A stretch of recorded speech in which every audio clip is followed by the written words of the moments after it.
This is the Job Stories Podcast, how people find work that matters. Thanks so much for coming on the Job Stories Podcast. So to get us started, if you don't mind, just quickly introduce yourself and what is your job now? What do you currently do for work? Yeah, thanks for having me, Mason. So what do I do for work? That's been a tough question to answer recently. I am the CEO of a company called dClimate, where we are indexing and organizing the world's climate data and building cool stuff on top of it. I'm sure we'll get into exactly what I'm building there, or what we're building there, and that's in the blockchain world. And I'm also the co-founder and chief data scientist at a company called Arbol, where we do parametric insurance on climate events. And parametric insurance is just data-driven insurance. So instead of having an adjuster, having a whole claims process, we take climate data. If a certain event happens and it's recorded by data, the client gets paid out. So it's just a very fast, seamless transaction. In order to do that, we need to have a ton of data. So that's how dClimate was started. And these two companies kind of live in an ecosystem together. Yeah, that's really cool. I love talking to folks like yourself that have obviously very mission-driven businesses and organizations that you've started. Like, how did you get into the environment space? How did that come about for you?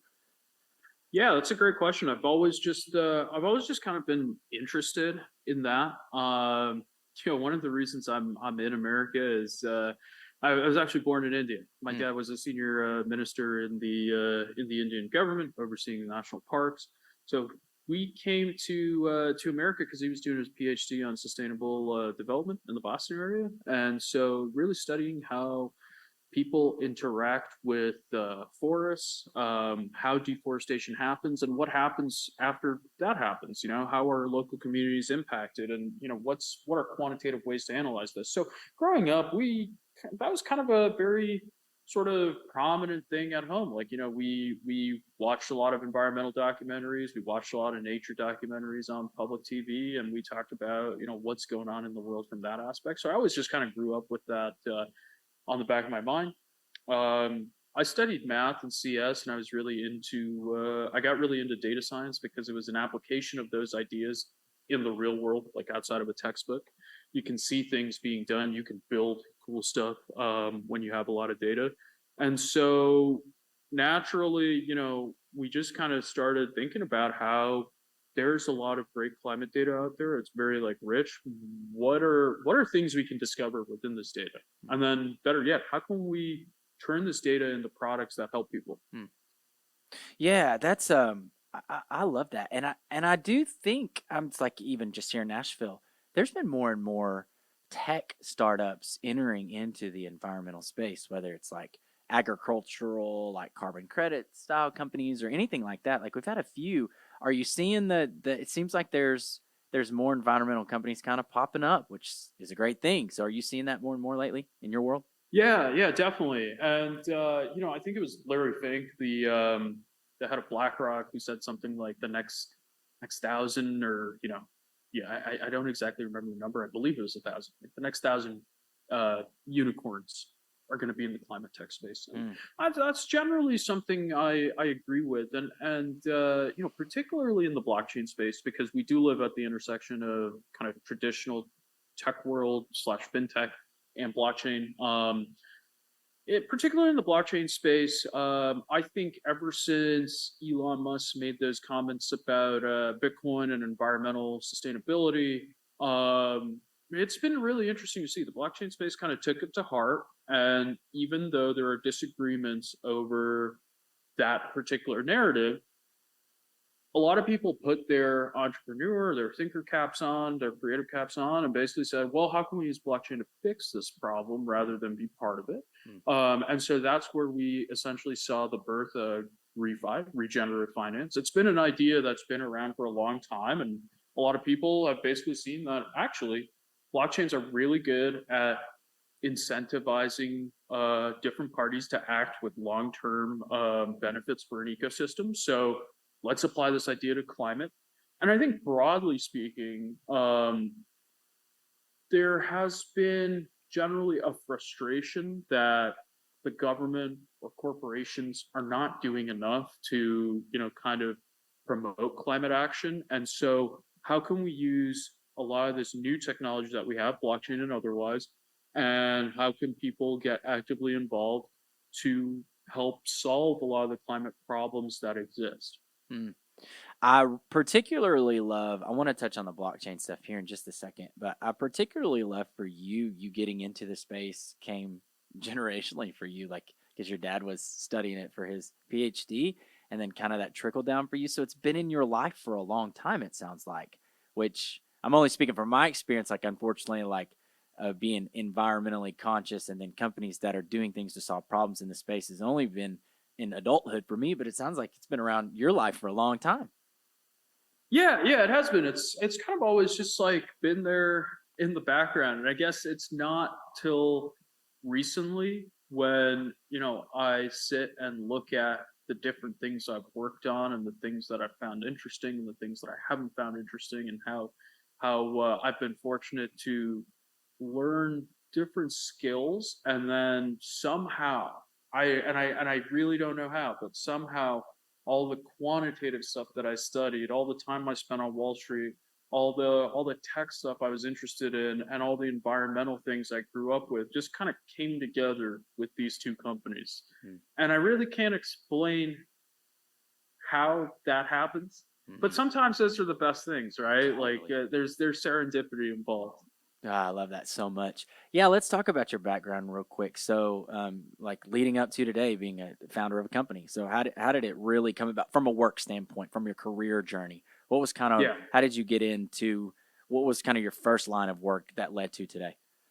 Yeah, so I was always studying math at a kind of advanced level, and basically I went to college to do that. I went to Carnegie Mellon University, so very tech heavy school, great math program, and I'd been programming computers for a long time, so I did a little bit of that there, but mostly just focused on the math. And I got really interested in. I was studying pure math, so all the abstract ideas there, and it was a lot, and I definitely felt a little burned out by it. So I started taking these courses in probability and statistics and forecasting, and kind of just like a lucky happenstance. Where I grew up, like right down the street, is a really famous defense contractor called BBN Technologies. They were later bought by Raytheon, but these guys were part of building ARPANET.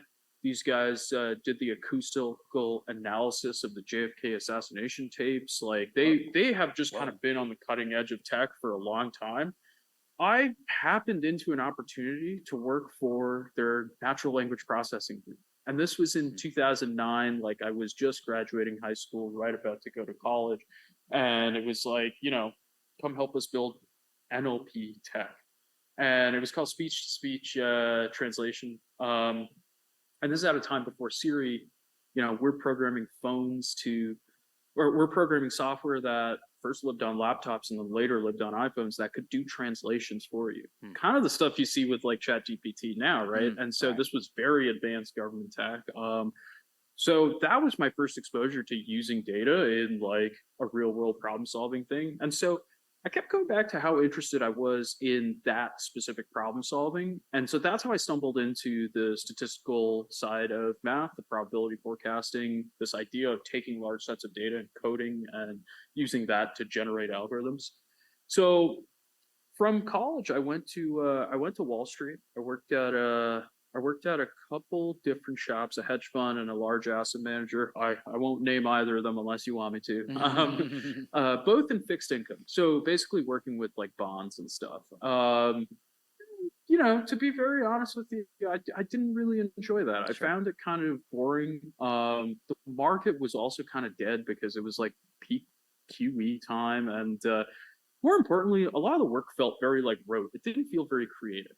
And so I started looking around and I took a chance on this kind of company that was doing research using credit card data and web scrapers to forecast equities. And I thought, hey, I like forecasting. They seem to be working with large amounts of data. Like this could be what I'm interested in. And that was awesome. It's a space called alternative data. And so I worked in that for about 6 years, both in a research capacity and running a group at a hedge fund that would work on using these models to trade stocks. And there I really developed a passion for basically taking these enormous data sets and turning them into very concrete analyses, very concrete forecasts, and using it to describe the state of the world, and then using it to understand the risks around how a company operates or how people interact with the company. So that's basically what I was doing.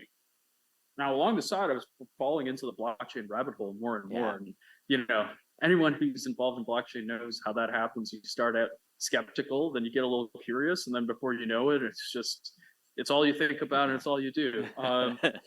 So, yeah, my older brother, Sid, who I actually work with, he is also like a math background, and he's 7 years older than me. So he was on Wall Street, and that's one of the ways I ended up there, because when I was studying math, I was told you can become an actuary or you can become a professor, and those are basically your two job options. And he was working in Wall Street doing quant stuff, and I was like, that sounds a little more interesting. So I've always been very close to him, and so he had this idea, because I was ranting about Ethereum and smart contracts, things I didn't even fully understand at the time.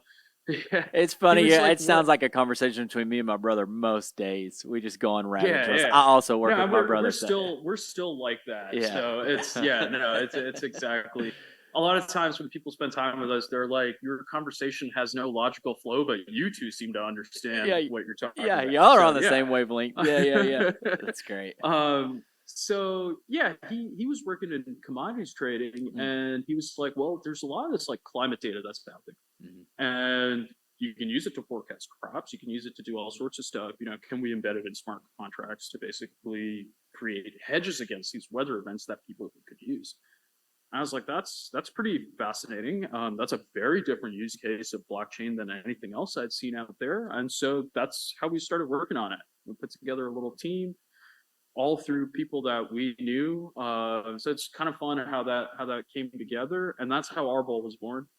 And working on that, business went pretty well, despite launching our products March 2020 and all the things that happened right after that. Wow. Luckily, business went well, and looking a few months later, looking at the tech stack that we had, because it's not at all the tech stack that a traditional insurance company would have, because we're operating in this very cutting edge mix of AI and blockchain. We realized all this climate data that we have has a lot of value outside of Arbol. Let's treat it like the public good that it is. How do we make this really valuable data set available to everyone? And that's where we came up with the idea of dClimate, which is, let's open this up as a full network. Let's monetize applications on this data and leave the base layer of data as free as possible. Let's use a marketplace mechanism to index and organize global climate data. And that's essentially the core of dClimate. Love that. And I don't guess I realized, having known you a little bit now, I didn't know you were doing it with your brother. That's awesome. Yeah. So it's me, Sid, my older brother, and then Phil, our COO, CFO. He was also in the commodity space, and our fourth partner was Ben, our original CTO. Cool. Yeah, that's so cool. Yeah, my brother was also the co-founder of our talent acquisition business. So, and he hosts a podcast as well. So yeah. We got asked that a lot at the beginning, like, oh, is it weird working with your sibling? And it's like, no, this is great. Yeah. It's the easiest person to communicate with. Why wouldn't it be great? That's right. I get that a lot too. People are like, is that kind of hard? I'm like, well, I mean, me and my brother have been through so much together anyway. Like, we know each other so well that it's like, I don't know. It's even in maybe tougher conversations or conflict, like we just know each other. So it's like, there's no surprises for either one of us. I think that helps some for us particularly. Let's talk through kind of entrepreneurship a little bit. I want to hit on that some. Kind of what do you think's your favorite part about running your own business? What's been fun for you? Yeah. There's a lot of different aspects that are definitely fun. I think, I kind of was very direct about how my first few jobs felt kind of rote, and I found that boring.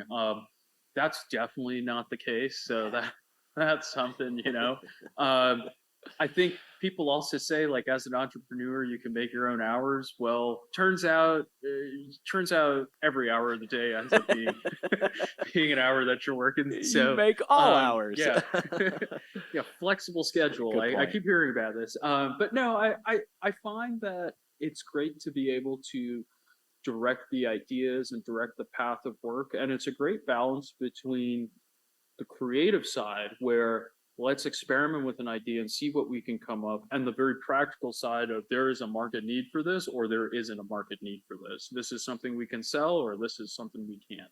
And so balancing that to really hone in a product, and then you're never done. You're always kind of listening to your customer and making it better and pushing out more and more updates.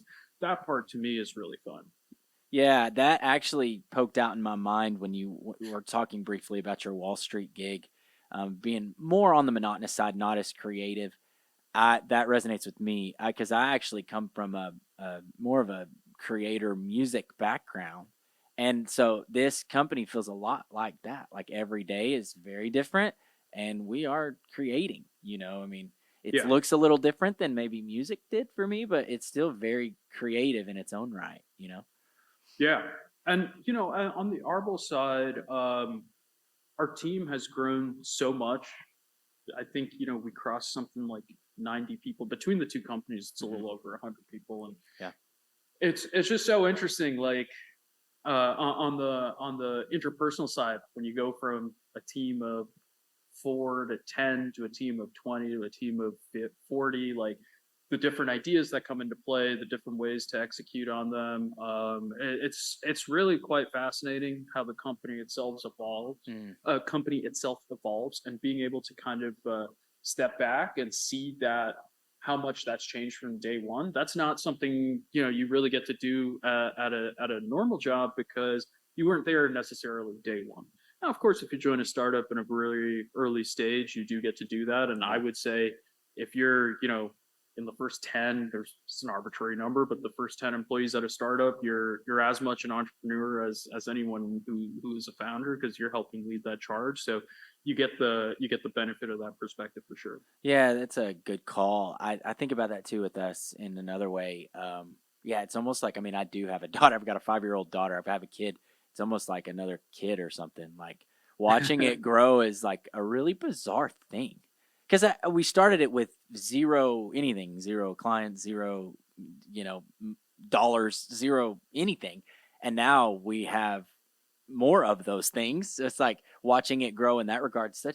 I'm having to slow down and look back and be like even in even kind of like harder times, just be like, no, like, or harder days, be like, no, like there was a day when no one, like this was not a thing, and now it is. It's growing, and we're creating all the time. I don't know if you can relate to that experience as well. No, definitely can relate to that. And I think about the early days where we were figuring out how to build all this stuff, scraping on a seed round versus raising a Series A, two totally different processes. And it's seeing a lot of tech companies in the media and stuff, like it also helps give some perspective there of like, okay, you look at a behemoth company like Amazon, and it's like, wow, to go from startup to a company that size is truly insane. When I just think about the details involved in our growth, and then I extrapolate that to all the things they must have to deal with. It's pretty fascinating. Yeah, gosh, I really appreciate you touching on that. It's reminding me of that, like, because that is super daunting. You're like, whoa, Amazon, like, how in the world? It's really insane to go from startup, like you said, startup to what they are now. And then on the flip side, like, there is a path there. I'm not saying we're ever going to be Amazon, but like, it's just the idea that like, it's almost like one step at a time. Yeah, it just really drills into you that the execution is so important. That to go from the creative idea to the execution is just it's the bulk of it. And there are a couple ways to do it right, but more importantly, there are a million ways to do it wrong. And so that's kind of always on your mind as you're as you're moving forward. That's great. Yeah. And how's it been, speaking of like kind of maybe doing some things on the wrong side, like how's it been kind of learning from failure for y'all? I know we do it more than I wish we did, but what's that kind of been like? Has there been any are there some things you could point to? You don't have to name them. I'm just saying in general. Yeah, no, there are definitely failures along the way. I would say a lot of that is around, kind of going back to this idea of the company growing and the complexity of the business growing as a result of that. The same process that worked for a team of 8 will not work for a team of 40. And unfortunately, the only way to figure that out is when that process breaks, and you got to jump on that right away.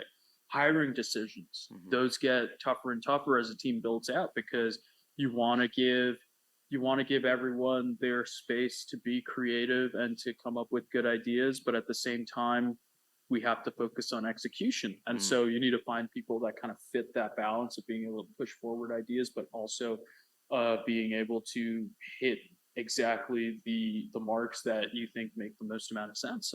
So those are definitely kind of top of mind there. And then just kind of I would say on a lower level, sometimes the deal doesn't work out. Sometimes it looks like everything's going to work out, and 11th hour it falls apart. So you have to go back, and I call them postmortems. You have to sit back and look at, go through all the gruesome details of what exactly went wrong, and those do happen. And it would be crazy to expect them to not happen, right? But it's important to learn from them. That's fantastic. I love it. That's great.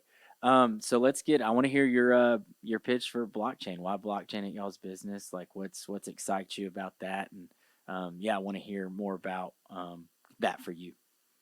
Yeah. So I mean, I think it's such a fascinating technology, right? But it's more than that. It's there's something very analog and simplistic about blockchain that I really like. And oftentimes I hear that blockchain is a solution looking for a problem.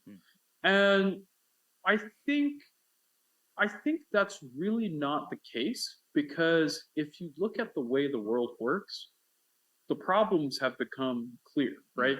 Like just before this, we were chatting about how centralized exchanges, centralized banks, centralized market makers, they've been the most impacted by market events, and a lot of the decentralized tech has held up great, right? So when I think back to 2020, right, the COVID pandemic and all the things that happened, one of the biggest takeaways, and one of the reasons I became so kind of pro blockchain during that time period, is that when you look at global infrastructure, so much security and robustness has been sacrificed for speed. How quickly can we do something, not how robustly can we maintain, right? And 2020 showed us that all global infrastructure is basically prone to this weakness. And blockchain, despite being a very simple solution, this idea of a ledger actually helps fix a lot of these problems. So that's kind of the bigger picture. Particularly as it relates to our business, I find a couple aspects of it very interesting. So on the insurance company side, the climate coverage that we offer, the climate derivatives that we make, this is a great use case of an Ethereum smart contract. A data event happens, it triggers a payment, it triggers the movement of money from one place to another. If that doesn't happen, then that money doesn't, right? And so now you have something that's checking the state of the world and can kind of manage itself. Now you can get much more complex with it, and you can do much more interesting things where you can financialize a lot of products along the way. You can bundle together a bunch of these deals as an NFT portfolio. Does that have use in the market today? Amongst some very forward-looking companies, possibly. Will this be the market of the future? I think so. On the data side, it's about putting Earth's climate record on an immutable ledger, right? So why do that? Well, now we have an industrial-grade auditable trail of exactly what was going on the planet at any given time. And there are two reasons why that's important. One is when you're building applications for analysis, you can look back at this and say, this is what was going on. This is why certain decisions were made. This is the future state that happened. So that's very important. The second part, and this is kind of more of a little bit of the crypto philosophy, right? Or the blockchain philosophy, which is the data about our planet. I said this earlier, it's a public good. It shouldn't, it's being collected by governments and stuff, but it shouldn't belong to any one company. It shouldn't belong to Arbol. It shouldn't belong to you or me. It should be a public good that anyone can access, because we should all be able to look at what's going on the planet and see what initiatives have worked and what haven't.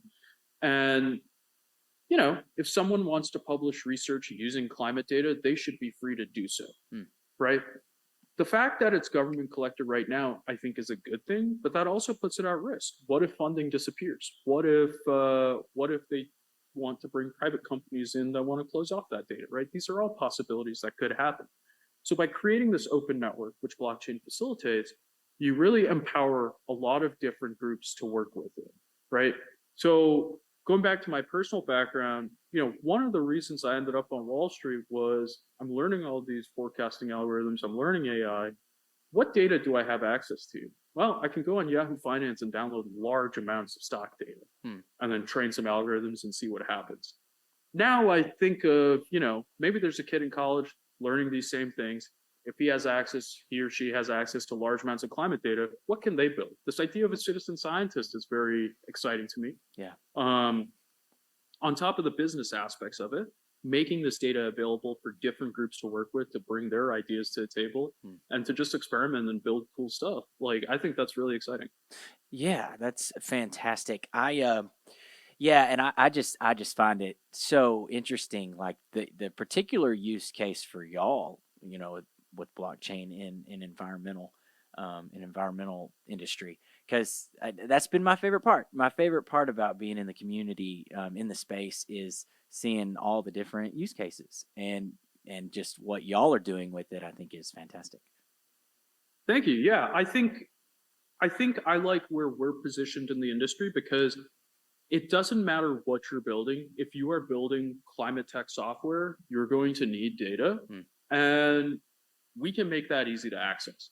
So I like that we get to meet a lot of these projects that are maybe working on carbon offsets, maybe working on agri-tech. They're kind of working on all these different things, and they can still utilize our data, and they can still contribute to the ecosystem by putting data on it as well. There's a company in Nashville called AgriCapture, actually, that's in that space. I think they're in the rice game. Gotcha. But I think it's a carbon offsets. But I ought to connect y'all at some point if it's of interest. For sure. Y'all might hit it off. For sure. What are y'all? What are you specifically? And we'll wrap up here in just a second. But I want to hear what you're excited about, kind of in the future. It could be personal or professional. But I always like to ask my guest, what are you looking forward to the most here upcoming for you? Yeah, I think on the professional side, it's and as I was saying, being in this new kind of entrepreneurial role, the blend between personal and professional has completely disappeared. Good call. So, Yep. I'm really excited about a bunch of products that we're launching. We've been working on them for a while. We've been getting a lot of great customer feedback. We've been using that to refine the products, and now it's coming up on go time. So in the coming few months, dClimate will have a few different software platforms going out. One targeted for the commodities industry, one targeted for general climate risk assessment, and then some really cool work that we've been doing in the carbon space. So really excited to get those out there. I think, on the specific blockchain and blockchain tech side, our CTO at dClimate, he's an old friend of mine, and so we talk a lot both about work and just tech in general. And the stuff his team has put together in terms of the infrastructure of our marketplace, I think it's fascinating. And as a blockchain enthusiast, I think it's beneficial for the whole space. So I am really excited to see that grow and to move on to mainnet and bring more people on board and really see how people take the tech and use it for other things as well. I think there's kind of an open platform there. So those are the few things that come to mind specifically. But yeah, that's awesome. Well, we're cheering y'all on. I appreciate you taking the time to do this and for our audience to kind of get to know you a little bit. If there's anyone that wants to maybe get in contact with you and learn more about your companies, if that's all right, is there a way that they can do that if they hear this podcast? Yeah, definitely all right. So I'm on LinkedIn. That's an easy way to reach out to me. Osho Jha at LinkedIn. And then I am on Twitter as well. I'm Crypto Brosho NYC. It's a photo of my old poodle who unfortunately passed away in January. But yeah, I'm keeping him there. I was gonna NFT him, but yeah. So that's me on Twitter. They're welcome to reach out there as well. And yeah, I'm pretty responsive on both, and always happy to discuss some interesting ideas and see what different facets we can collaborate on. That's awesome. We'll link all of that on the description. But you should do an NFT of your pup. That's a good idea. Yeah. When I got him, he was older, so it was an idea I had for a while, and just I don't know, just never did it. But yeah, My wife and I had two dogs. That in the last year they both have passed, but they were like, sorry. one of them was 17 and one of them was 16. We think Yeah, one of them was rescued older, so we don't fully know the age, but Gotcha. they lived long lives. Kind of crazy. Yeah, this little guy was a toy poodle. Rescued him. He was 8. Took him to the vet the next day, just check up, and they were like, "No, he's 11." Whoa. So yeah, he made it to a little past his 15th birthday. Really just wonderful dog. And then a couple months ago, we rescued another toy poodle. He's like 11 months, total different energy level, but he's getting used to us. We're getting used to him, and it's nice having a dog in the house again. Oh,